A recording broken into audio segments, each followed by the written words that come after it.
everyone, my name is Jess, and today we're going to talk about that one question that always gets asked as soon as you enter an interview, which is, tell me a little bit about yourself. All right, let's go ahead and get started.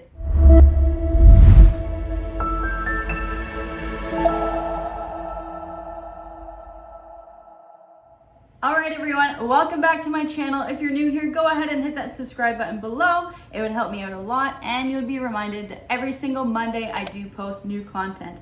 Okay, this video is relatively going to be quick because that question that everyone gets answered as soon as they enter an interview, whether it's virtual or in person, is, all right, if you would walk me through your resume, or tell me about yourself, or just give me a general idea of who you are. Now, when they ask who you are, don't start saying, well, I'm a mother and I have had a baby and I've done. No one wants to hear about personal in those first 2 to 3 minutes of who you are.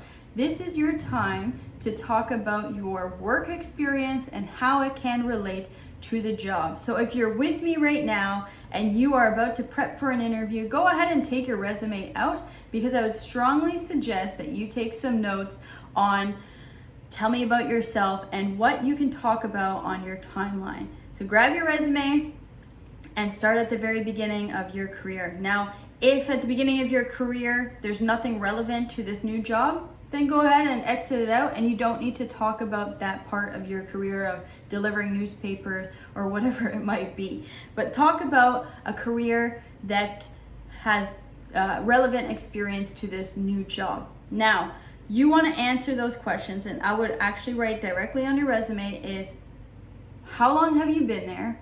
What is the impact that you have made? What is the legacy that you've left at the organization? How have you helped them grow and maintain that growth? And why did you leave? Now, a lot of interviewers in their mind, they always think, oh, why did that person leave that job if it was so great and they hit their goals? Why did they leave? So go ahead and answer that question as you're talking about your career path and your career timeline, because then it gives some transparency. Give the real reason of why you left. You don't have to go into detail, just a very quick 10 seconds, because if you are going into sales, you want to make sure that you are selling yourself for that role.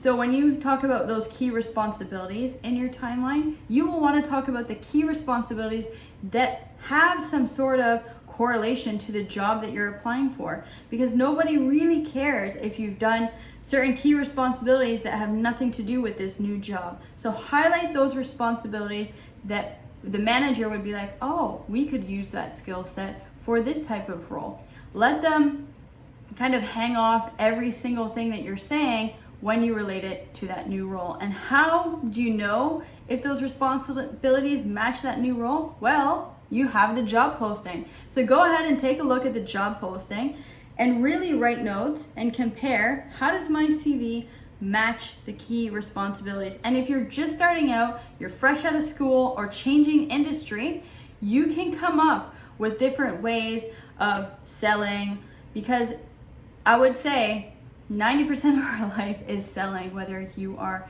talking to your friends to convince them to go to a certain restaurant, you're selling. Whether you are having children and you're a mother and you're convincing them to go somewhere, you are selling. So again, even if you don't have tons of relevant experience, try to figure out where those key differences and similarities are with that new job.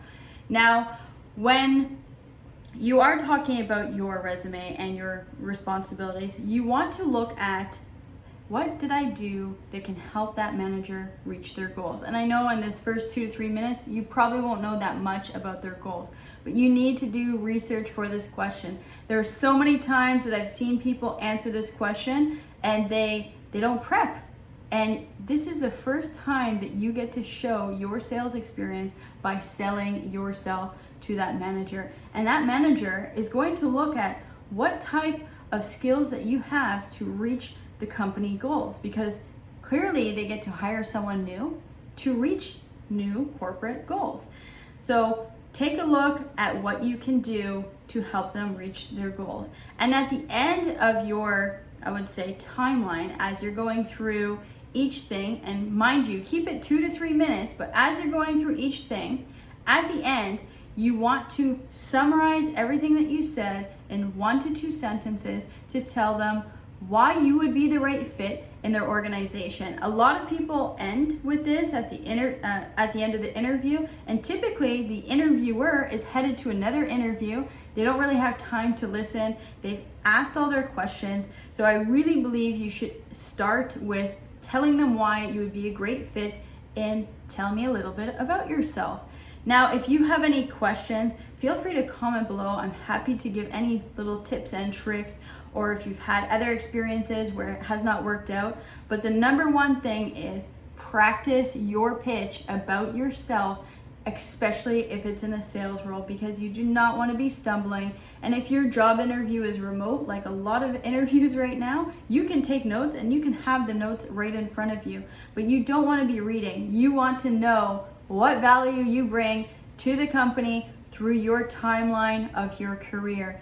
Now, thank you so much for watching, and if you like this video, feel free to give me a thumbs up, and I will see you next Monday. Take care.